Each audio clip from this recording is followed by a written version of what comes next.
Assalamualaikum warahmatullahi wabarakatuh. Bismillahirrahmanirrahim. Bismillah, alhamdulillah. Wassalatu wassalamu ala rasulillah Sayyidina Muhammad ibn Abdillah wa ala alihi wa ashabihi wa azwajihi wa dhurriyyatihi wa ahli baitihi wa man tabi'ahum bi ihsanin ila yaumil qiyamah. Sedaya para alim, para ulama, para kiai, para pengasuh An-Nur ingkang kawula hormati, santri wali santri ingkang minulya. Alhamdulillah siang menika kita panjenengan saged ngawontenaken ta'aruf dalam rangka netepaken putra-putri kita panjenengan sedaya supados dipun didik, dipun gulawentah teng An-Nur ingkang maknanipun kita sedaya pengen putra putri kita panjenengan sedaya saged nyecep. Oh, nyuwun sewu mawi bahasa Indonesia. Berarti An-Nur ini pun kelas nasional. Yang datang sudah bukan cuma orang Jawa. Saya lupa, tak kira masih Jawa. Jadi kita ini ta'aruf dalam rangka menitipkan nih yang pernah kita buat dengan wujud anak-anak kita untuk mendapatkan titipan ilmu yang pernah Gus Ruri ini mantun dahar Gus.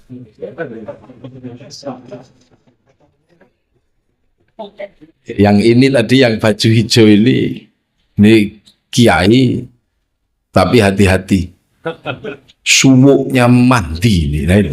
Gus Masruri ini kiai jaduk, ini guru saya aja sakti apalagi gurunya. Ini kalau di film Komarudin itu loh, yang serangan umum itu, yang salah menyerang satu hari belum waktunya sudah menyerang lah, ini cucunya ini yang ponaannya yang jongkrak jangkrik itu kalau di film itu. Nah itu jadi lengkap pondok itu, nyari apa saja ada di situ.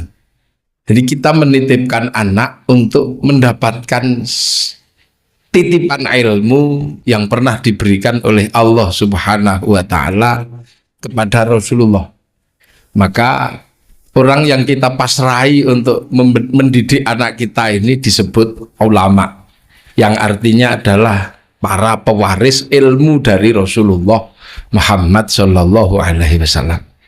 Maka besok jangan kaget kalau sistem pendidikan yang diterapkan adalah sistem pendidikan ulama. Jadi orang tua sudah harus paham, karena beliau-beliau ini tidak bikin ilmu sendiri. Ilmunya merupakan titipan dari Rasulullah Muhammad Sallallahu Alaihi Wasallam.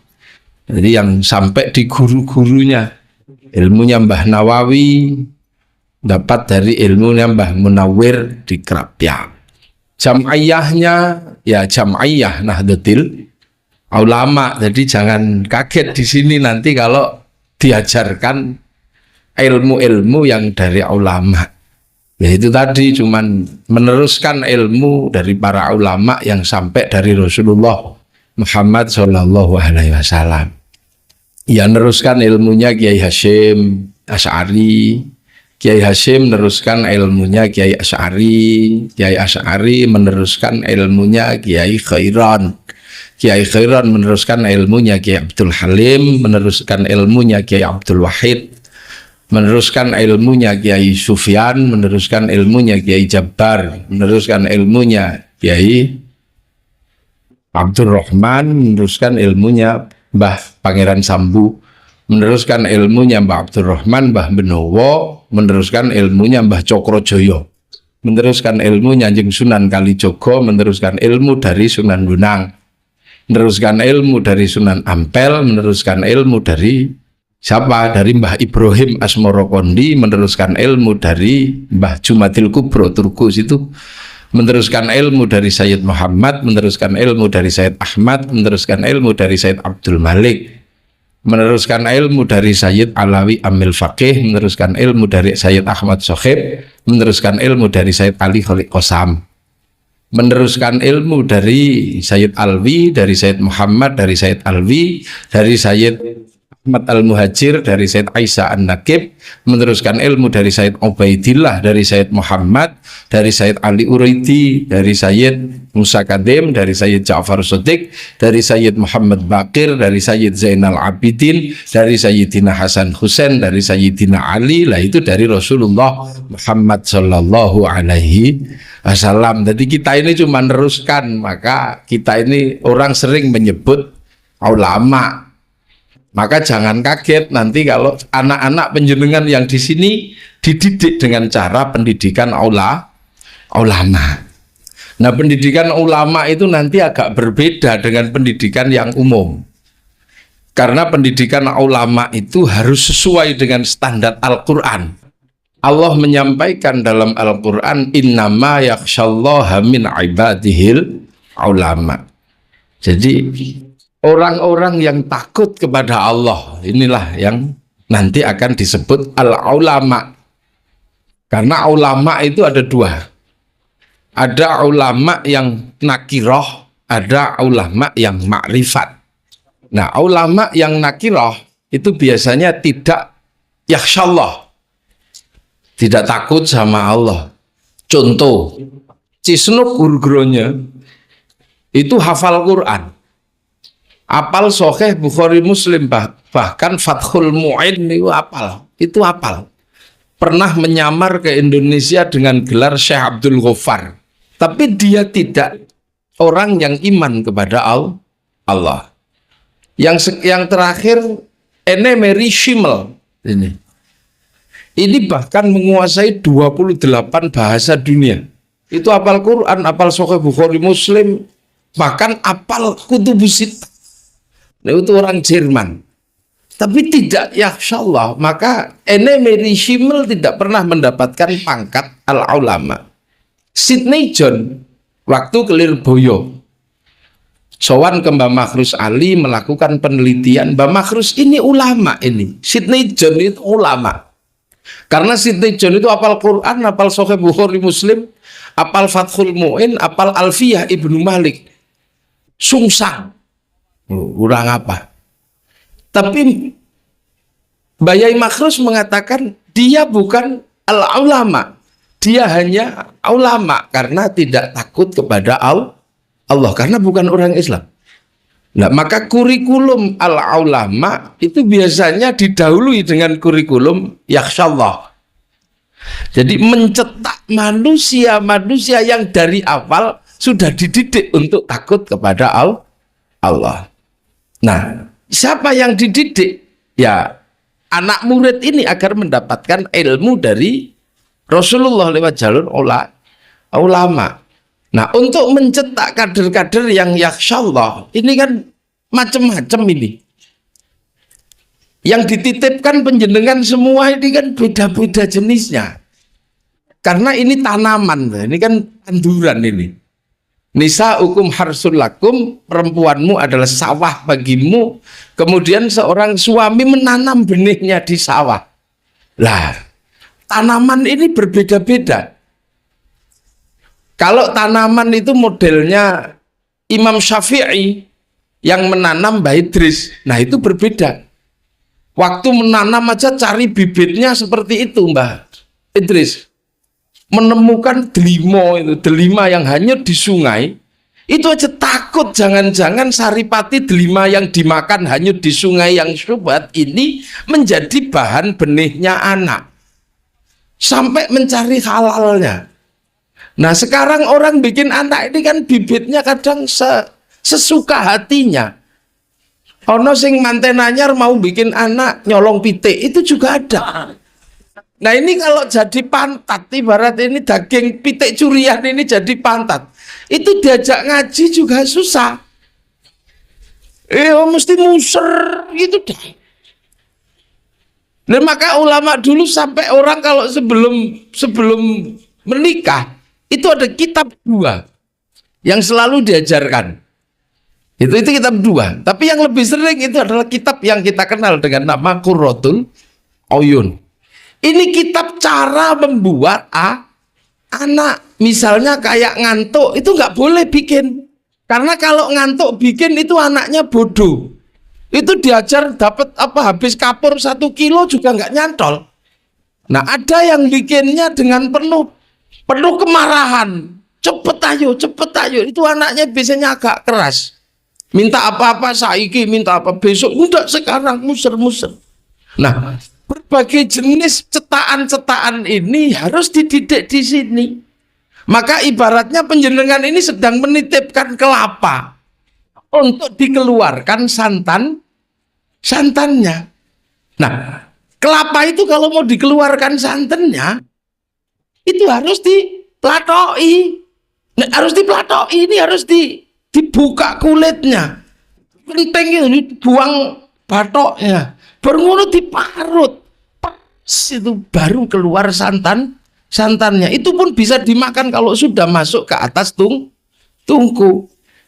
Nah itu pendidikan dasar untuk mencetak manusia. Maka pendidikan ala ulama contohnya banyak. Bagaimana orang ini dengan pribadi yang takut kepada Allah. Kita nggak pernah bisa membayangkan misalnya Syekh Abdul Qadir Al-Jilani. Ini orang yang lahir saja. Sebelum lahir itu puasa Ramadan sudah ikut. Orang puasa, beliau itu di dalam perut Ramadan, dia sudah ikut puasa. Karena ibunya puasa. Keluar, itu kalau bulan Ramadan nggak mau menyusu. Kalau nggak waktu sahur sama waktu maghrib. Loh, ini orang dengan kualifikasi seperti ini coba. Kalau sampai jatuh ke tangan iblis apa enggak medeni orang kayak begini. Maka melihat potensi yang sebesar itu dipindahkan oleh Syekh Mubarak Al-Madzumi. Coba bisa dibayangkan. Orang seperti ini disuruh puasa 25 tahun sama Syekh Mubarak Al-Madzumi. Puasa. Sunan Kalijogo ini udah hafal Quran, tapi dia beletnya udah umum.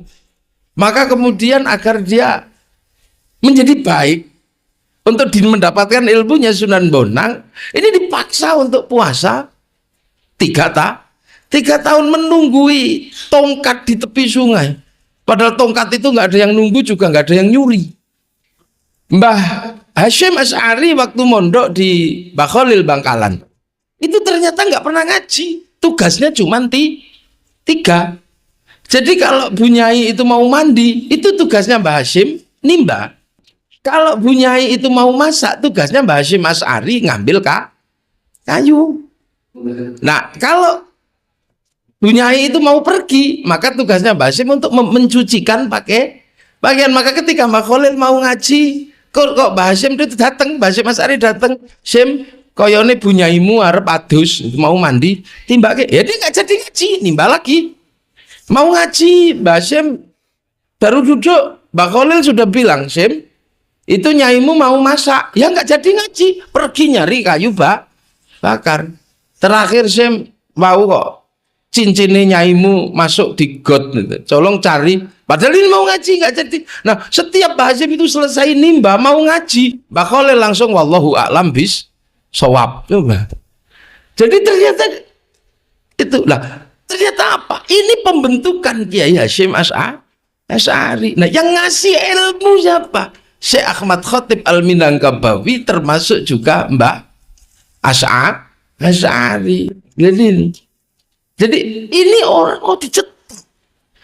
Nah kuping yang kita buat ini kan kadang kuping memang tidak suka mendengarkan. Kuping yang jadi anak berangkat dari kuping kita yang kalau mendengarkan orang ngaji pusing. Suwene ini ada. Pantat anak kita ini terbuat dari pantat yang kalau diajak ngaji suka belok-belok. Ya Allah, ya Allah, ya Allah. Allah ya. Nah ini ditaruh di sini. Ibarat orang harus memasukkan ilmu lewat telinga. Dan telinga ini gini-gini ya dijeber. Memasukkan ilmu lewat perilaku tangan ini gini-gini ya digeser. Maka kurikulum yakhsyallah ini kurikulum paling berat sekarang. Sehingga banyak sekali ulama yang tidak takut kepada Allah. Nah ini maka kadang saya juga agak keras. Pokoknya kalau ada orang tua anaknya dididik kok anaknya dijewer kok ora terima, ndak terima. Ya orang tuanya jewer genti. Bawa polisi, polisinya dikaplok genti gitu aja. Karena ini sistem pendidikan pesantren nggak bisa enggak. Karena kalau orang tidak dididik takut kepada Allah dengan sebuah proses pendidikan tersendiri sebelum dikasih ilmunya para ulama, itu berbahaya karena tidak jadi innama yakhsyallaha. Jadinya innama yakhsyallahu. Sing wedi malah Gusti Allah. Itu maka innama yakhsyallaha itu Allah mendahulukan kalimat yakhsyallah. Kenapa? Karena ini akan mendapatkan ilmunya para nabi. Yang harus menjadi contoh. Kalau dia menjadi ulama ya yakhsyallah, kalau menjadi wali syukur-syukur la khaufun alaihim walahum yakhzanun. Nah, kalau jadi nabi sudah nggak bisa kan gitu. Karena kalau sudah jadi nabi ini uswatun hasanah, kelasnya sudah menjadi teladan. Nah, kalau kelas wali itu kan sudah nggak takut apa-apa sudah. Nah, kalau kelas ulama ini kelasnya masih takut kepada Allah. Maka kalau mendapat ilmunya ulama adalah mendapatkan ilmu di mana seorang dididik untuk punya basic takut kepada Allah. Maka sistem pendidikan di pesantren nggak sama dengan sistem pendidikan di sekolahan. Maka mulai dari awal orang sudah harus menyadari bahwa pasti akan ada kaitan fisik dengan anak kita. Pasti ada, nggak bisa ndak.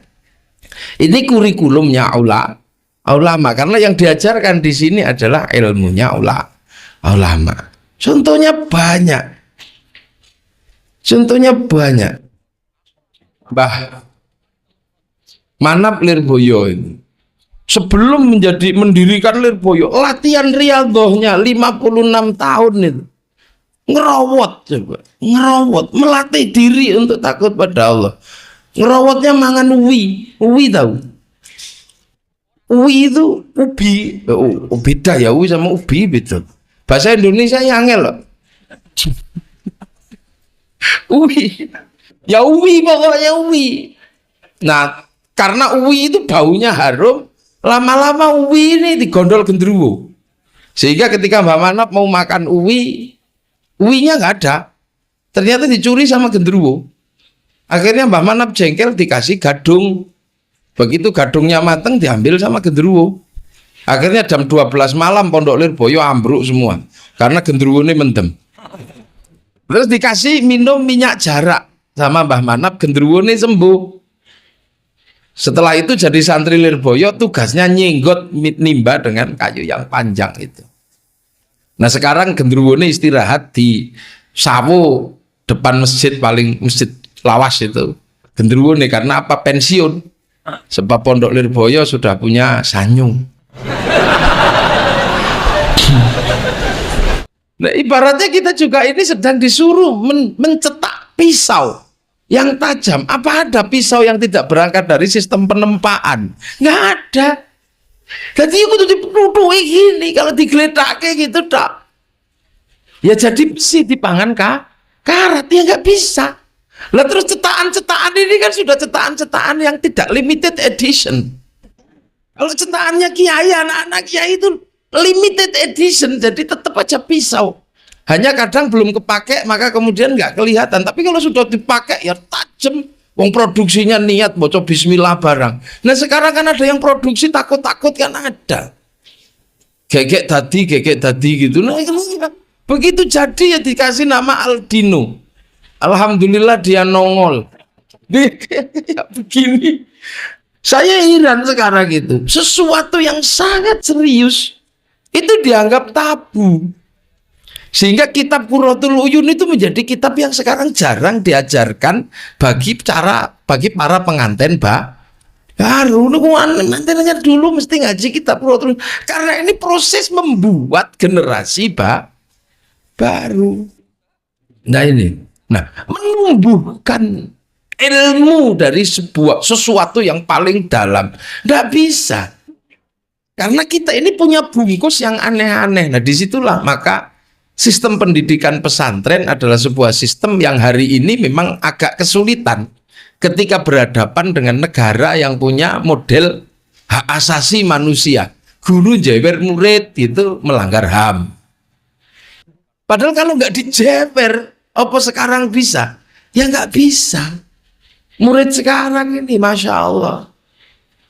Nah, kurikulum ini akan insya Allah tetap berlaku di sini.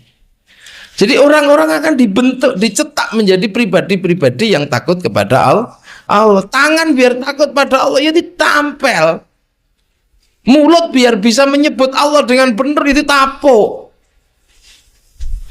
Bedakan hak sama kok, ya tidak bisa, ya dipok gitu. Pok gitu, bisa, jangan marah. Ojo nesu. Kepelan mlebu. Itu yang ada begitu, jadi besok.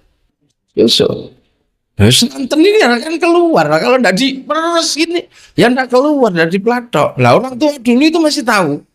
Begitu santen mau dikeluarkan, dipluatok sama gurunya, nggak buka, lari ke orang tua bantu buka, plak gitu, akhirnya benar-benar terbuka.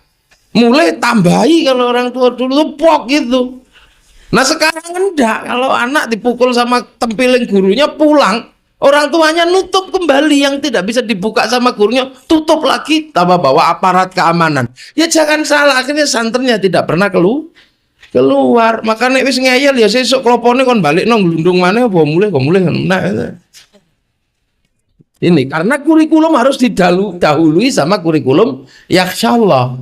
Muni niku innama yakhsyallah min ibadihil ulama. Lah ini kurikulum ini, maka orang-orang tua yang di sini ya sudah harus menyadari yang akan diajarkan di sini adalah ilmu yang berasal dari Nabi, bukan ilmu yang bikinan sendiri.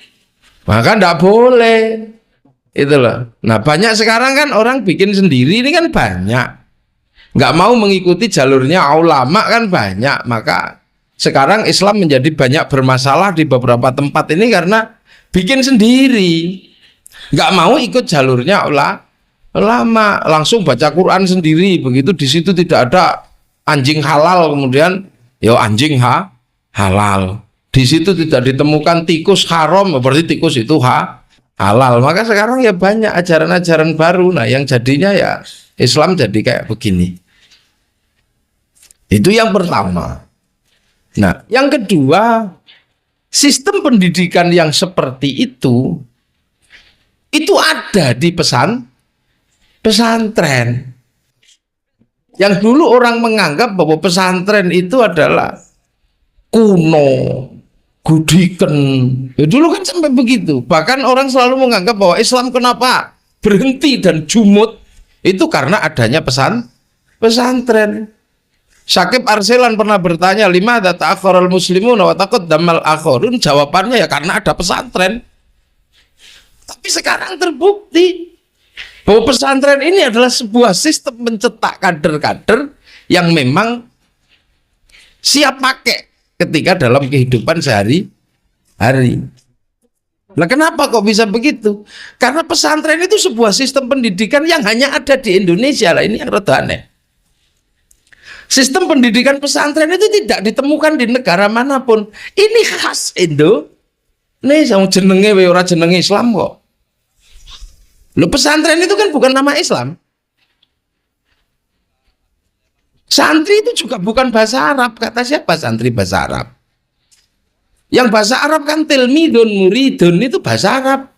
Kalau santri itu bukan bahasa Arab. Itu bahasa sini. Orang yang belajar agama disebut santri atau sahastri.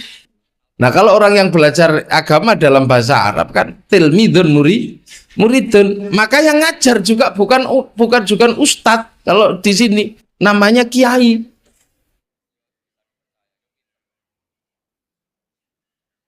Yang kiai itu juga bukan bahasa Arab. Kiai itu juga bahasa Jawa. Makanya ada kiai itu manusia, juga ada kebo juga kiai. Ini khas Indonesia. Kenapa? Karena Islam datang ke Indonesia waktu itu Indonesia itu sudah mapan. Indonesia ini bukan negara antah berantah, tapi negara terkuat di dunia waktu itu. Sistem pendidikannya sudah sangat maju. Universitas terbesar di dunia ada di Indonesia, di Jawa ini terutama Universitas Nalanda.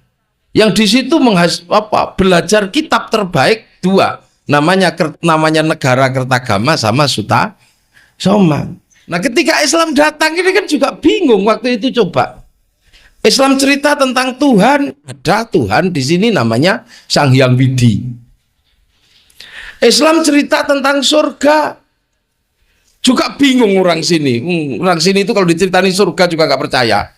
Kalau kiai datang terus cerita surga itu besok airnya mengalir gitu.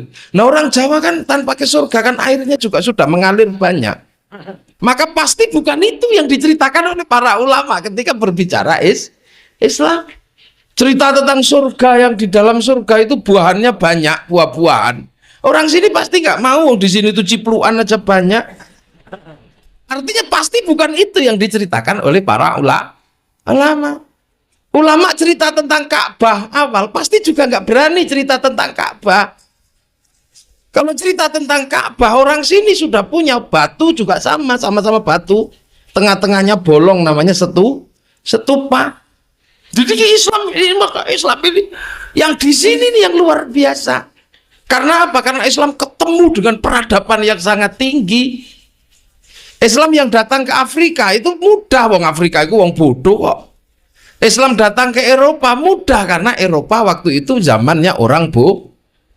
Ya, Islam ke sini pintar semua di sini itu.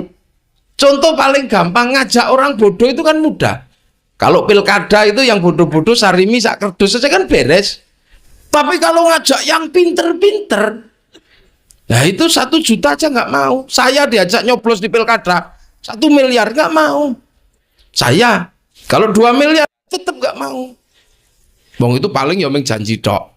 Ini ngajak Yaya Hasyim yo nggak mau, terus datang ke pilkada terus gowo 10 juta ya nggak mau lah. Kalau yang saya ketemu mau. Nah, sama waktu itu juga nggak mudah. Di sini lengkap semua. Cerita tentang hari raya Korban di sini punya namanya hari raya Gadri. Cerita tentang air suci Zam-Zam, orang sini punya air suci Jelumprit. Sama. Jadi memang nggak mudah. Jadi jangan pernah kita membayangkan Islam datang ke sini itu semudah seperti di tempat lain. Nggak sama. Paling sulit di sini itu karena apa yang dibawa oleh Islam ada di sini. Cerita tentang Jabal Rohmah, orang Jawa punya namanya Linggayoni. Sama-sama tugunya. Orang cerita tentang apa? Tentang tawaf dengan kain ikhram. Para pendeta itu ya sudah kain ikhram. Cerita tentang tahallul, kita tahallul sana malah gundul. Nah itu sistem pendidikannya ada. Cerita tentang ma'had di sini ada namanya apa? Pesantren pusat para sahastri atau santri. Nah, ini makanya nggak mudah. Makanya orang kalau nggak paham Islam Indonesia pasti keliru. Karena ketika nyari Islam di Indonesia wujudnya berbeda. Di sana pakai jubah, di sini jubahnya dipotong separuh jadi sarung. Orang di sana tutup kepalanya utuh, sini cuma tutupnya hitam aja. Cari ustadz nggak ada, adanya kiai. Padahal ada tombak namanya Kiai Pleret. Nah ini dulu karena sistem negosiasi itu. Nah dalam sistem sahastri, dalam sistem pesantren zaman Hindu juga sama. Orang kalau baca Weda tidak didampingi oleh guru, culek motone. Mendengarkan bacaan kitab suci agama ini ndak dibantu sama gurunya ya dikaplok. Ureki kupingnya itu. Nah semua ini harus ada. Nah ternyata itu ada dalam sistem Islam juga ada. Ada yang namanya musofahah, ada yang namanya talaki, ada yang namanya irsyadu ustadzin. Nah begitu itu dihilangkan, sekarang kita bisa lihat betapa banyak sekali kekeliruan. Ketika sistem belajar Al-Quran tidak lagi talaki, tidak lagi musofahah, tapi dari laptop. Tut bismillahirrahmanirrahim. Tut alhamdulillahirabbil alamin. Tut ar-rahmanirrahim. Dipenyet-penyet itu. Nah ternyata sekarang juga menjadi Quran itu banyak menjadi bermasalah. Semakin membaca Quran dengan caranya seperti itu menjadi semakin atos, semakin keras hatinya. Terus orang-orang dikit-dikit salah, dikit-dikit kafir, dikit-dikit musyrik. Kenapa? Karena tidak menggunakan jalurnya ulama. Tidak menggunakan jalurnya ulama. Maka ketika baca Al-Quran, wa kafa billahi syahida Muhammadur Rasulullah walladzina ma'ahu, dan orang-orang yang bersama Rasulullah asyidda'u alal kufar, galak sama orang kafir. Maka sekarang apa aja dikafirkan. Apa aja kafir. Kalau seorang kafir sudah habis, baru tetangganya juga dikafirkan sekarang. Ini cara pembelajaran ini. Begitu cara pembelajaran keulamaan ini ditinggalkan dalam belajar agama, hasilnya jelas konslet gitu loh. Baca malam yahkum bima anzalallah faulaika humul kafirun, ya semua orang yang tidak sepakat dengan dia dianggap sebagai orang kafir yang tidak menjalankan hukum Allah. Loh, maka muncul teroris, muncul teman-temannya itu. Nah itu kenapa tidak terjadi di dalam pesantren? Nggak pernah muncul satupun alumni pesantren Nahdlatul Ulama terus tadi teroris, itu nggak ada. Sing tadi teroris itu ya wong Sukoharjo tonggone kiai ini. Ini lagi yang Sukoharjo. Jadi sing teng Kalimantan aja yang tumbuh yang dari gitu, yang tidak pernah belajar di pesantren. Ini Rois Surya Sepaku. Ini saya kemarin dari Sepaku, beliau ini Rois Surya Sepaku, Kalimantan Timur. Wow, enten sing saking Lampung pundi wow. Niku salah satu murid thariqah. Tempatnya Gus Kholik, santrine Kiai Mustain Romli. Ada semua tadi di sini ketemu. Wong kula niku lak penggaweane ngluyur dadi petuk merem wong. Nah, sama di semua daerah itu yang tidak mengikuti pembelajarannya ulama, ya memang hasilnya konslet. Nah itu loh, maka kita hari ini alhamdulillah menitipkan anak untuk mendapatkan ilmu sing dalan. Ibaratnya ihdinas siratal mustaqim tidak lepas dari siratal ladzina an'amta alaihim. Nah itu pokok. Lihat saja hasilnya nanti. Cuman ya itu, karena ini kurikulumnya ulama, maka kurikulum yang didahulukan adalah kurikulum yakhsyallah. Maka penjenengan semua tidak usah marah nanti kalau kurikulum yakhsyallah ini terkait dengan bibir, terkait dengan telinga, terkait dengan bokong. Oh gitu ya, biasa saja. Wong bokongnya gaweane penjenengan, bokongnya nginang ini ya tipok gitu. Telinganya produksi telinga sini ya, yang ini ya. Jiwir kupingnya. Ibarat santan mau dikeluarkan. Nah nanti baru kemudian kalau sudah mendapatkan ilmu kan enak itu. Nanti kenapa kemudian kalau awal itu begini ta'aruf harus ada pembelajaran, nanti keluar kan ada namanya khataman. Nah kalau khataman anak-anak yang lulus biasanya kan ditaruh di atas panggung gini. Itu kan cuma mau cerita sama Allah nanti. Ya Allah, terima kasih. Makasih piye.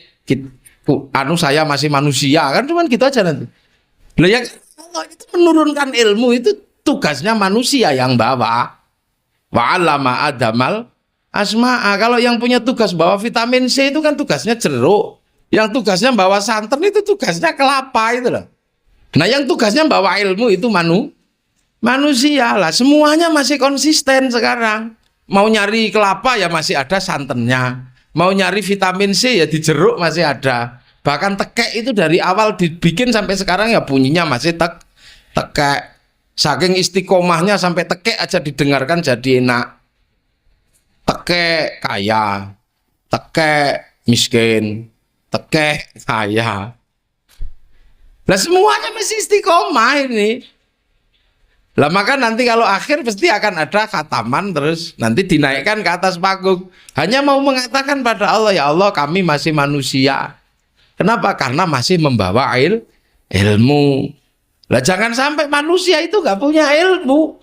Karena tugas manusia itu memang bawa ilmu. Walaupun sedikit nggak apa-apa. Walau ayah.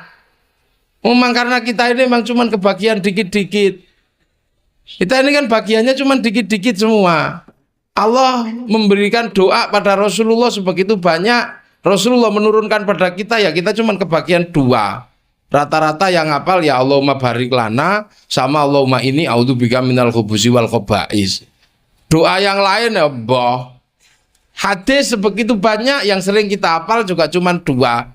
Cuman innamal a'malu binniyat sama kullu bid'atin dolalah wa kullu dolalatin finar. Maka di Indonesia yang tarung ya dua hadis itu, wong yang hafal cuman itu. Quran yang sebegitu banyak lah, kalau di sini kebagian semua. Wong An-Nur ini grosir. Grosir. Nah kita ini kan pengecer-pengecer. Ada yang ngecernya cuman Yasin, maka dibungkuskan mereknya Yasinan. Wong pengecer besar tidak kuat. Ada yang ngecer kulhu, kasih bungkus namanya mereknya tahlilan. Ada yang ngecernya Bismillahirrahmanirrahim, dibungkus dikasih merek suwuk loro untu. Nah yang kan gitu. Pengecer. Nah ini loh, maka besok alhamdulillah ini semua akan mendapatkan ilmu yang itu pernah diterima oleh Rasulullah. Maka walaupun satu ayat itu besok menjadi hak kita masuk kepada surganya Allah Subhanahu wa ta'ala lah. Kalau ibu-ibu yang paling apal kan satu ayat sepotong. Itu kalau dipanggil suaminya jawabannya nun. Itu kan juga ayat Quran. Ini ulama dulu itu luar biasa loh ya. Bagi Al-Quran itu luar biasa. Karena Quran itu jaminan. Satu-satunya yang mendapatkan jaminan dari Allah itu ya cuman Quran itu. Inna nahnu nazzalna dzikra wa inna lahu lahafidun. Jadi cuman Quran sih dijamin sama Allah. Siapapun. Maka kalau kita mau dijaga sama Allah ya kita ikut jaga Quran.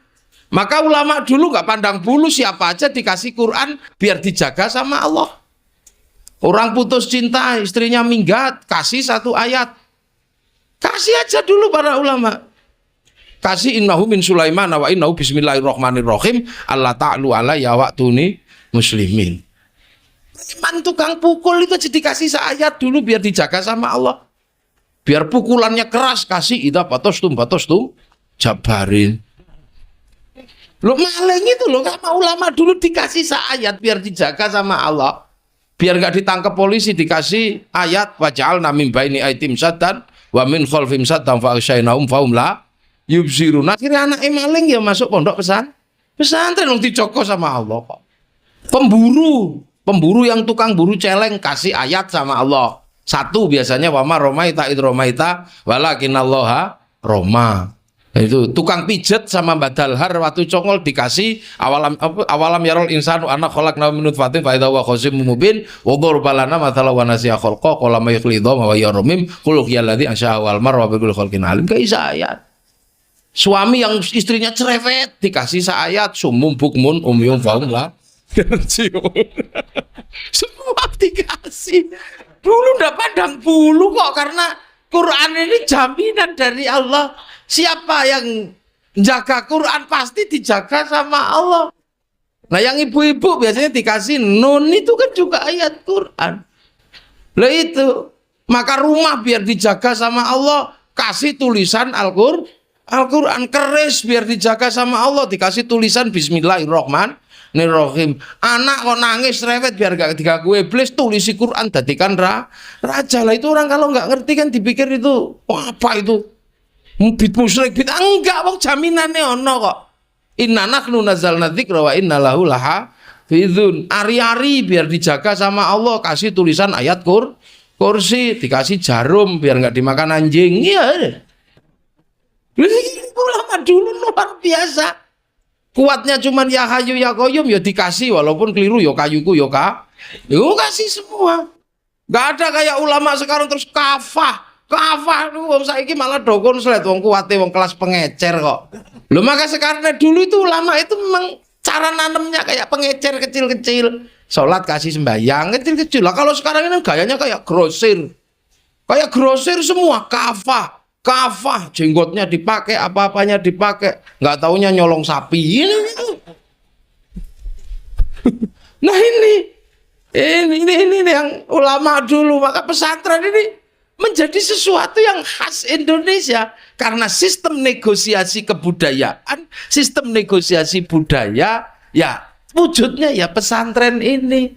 Kalau langsung kasih nama ulama gitu ya ditapuk sama Mojopahit, maka sistemnya pun sama dengan sistem menanam.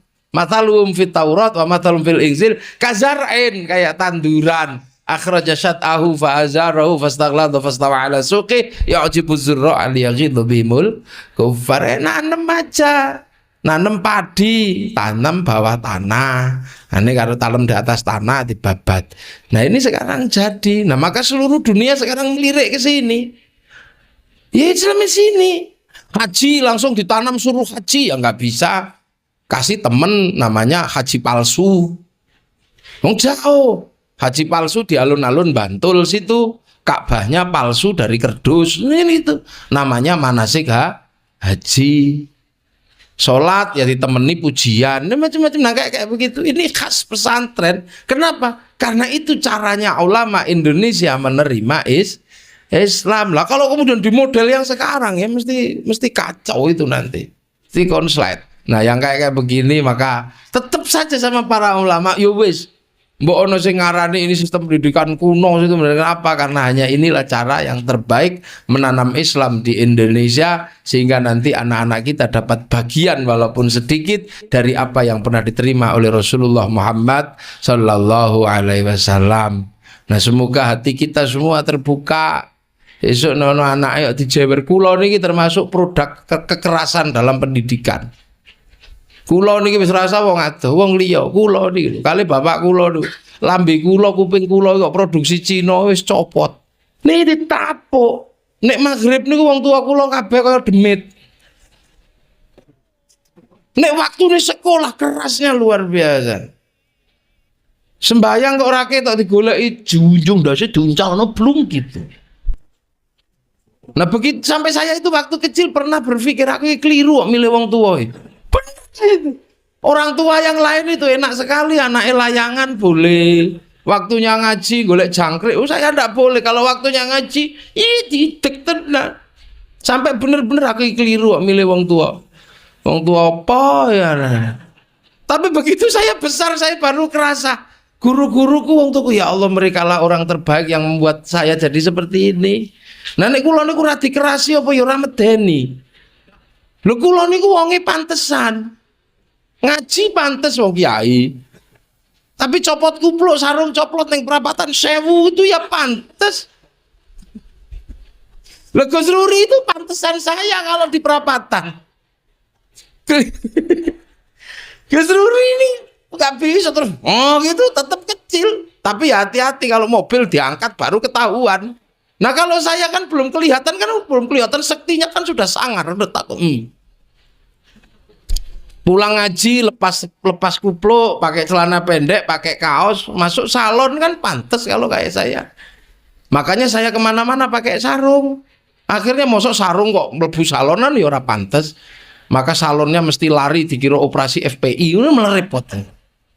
Nah itu kurikulum itu ada, maka jangan heran jenengan nggih.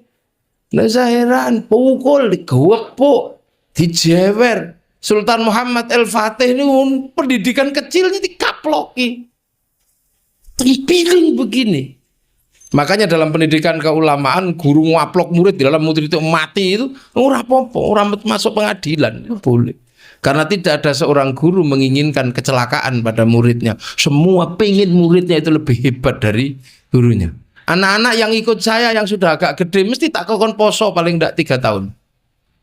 Paling enggak 3 tahun. Nah saya sendiri juga setiap hari naik puasa. Iya enak ini.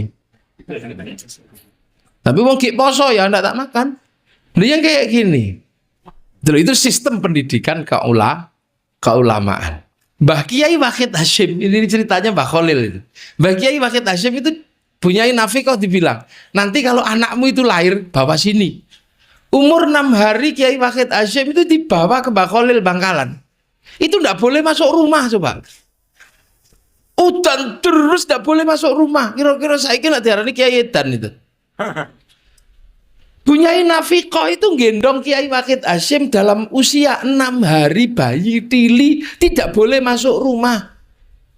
Dalam kondisi hujan sehari semalam. Setelah hujan reda disuruh pulang. Iki terus opo kira-kira. Itu pendidikan apa? Coba Nabi Musa mengikuti Nabi Khidir. Nabi Khidir Nabi Musa aja sudah bingung. Kok ono guru saya kok pakai mancing, nggak ada umpannya, cuman gini-gini, ini guru apa gitu. Untung kita semua ketemu dengan kiai-kiai di An-Nur. Sing wujudnya iki sik wujud kiai coba. Nah kalau ketemu dengan kiai yang aneh-aneh, kiainya Gus Ruri itu aneh-aneh itu. Gus Ruri itu kiai aneh, makanya gurunya juga aneh-aneh, celana pendek. Terus bolongi kapal gak apa-apa, motong orang. Ini semua ada dalam sebuah sistem pendidikan Islam. Nah ini semua agar kita mendapatkan sedikit cipratan dari ilmu Rasulullah Muhammad Sallallahu Alaihi Wasallam. Santennya keluar, yarfa'illahu alladhina amanu minkum walladhina utul ilma darajah. Ihdinas siratal mustaqim. Assalamualaikum warahmatullahi wabarakatuh. Oke teman-teman semua, sedulur-sedulur Kang Ngaji, ini adalah reaction ngaji kita bersama dengan Kiai Haji Ahmad Muwafiq atau Gus Muwafiq. Yang mana Gus Muwafiq dalam ngaji kali ini ada di Pondok An-Nur Ngrukem, Bantul, Yogyakarta. Dan dalam ngaji di sini Gus Muwafiq menjelaskan tentang wirosah nabawiyah atau warisan Nabi, yang mana itu merupakan ilmu dari Nabi diturunkan ataupun diwariskan kepada para sahabat, kepada para tabi'in, kemudian sampai pada ulama, sampai pada para kiai, dan sampai pada santri. Sehingga ketika kita mondok atau nyantri di pondok pesantren, khususnya ada di Ngrukem ini, An-Nur Ngrukem ini, maka itu juga menjadi pengisi ataupun menjadi kita sebagai santri itu sebagai wadah untuk menampung wirosah nabawiyah, untuk menampung warisan dari Rasulullah Muhammad SAW, yaitu ilmu agama, ilmu dari Rasulullah, ilmu dari Allah. Dan tentunya yang disampaikan oleh Gus Muwafiq ini adalah secara sanad itu sangat jelas disampaikan oleh Gus Muwafiq, dan pada intinya adalah kita sebagai seorang orang tua yang mempunyai putra yang kemudian kita pondokkan atau kita santrikan, maka itu menjadi semacam kita menanam benih agar nanti tumbuh ilmu-ilmu yang ada dalam wadah putra-putri kita.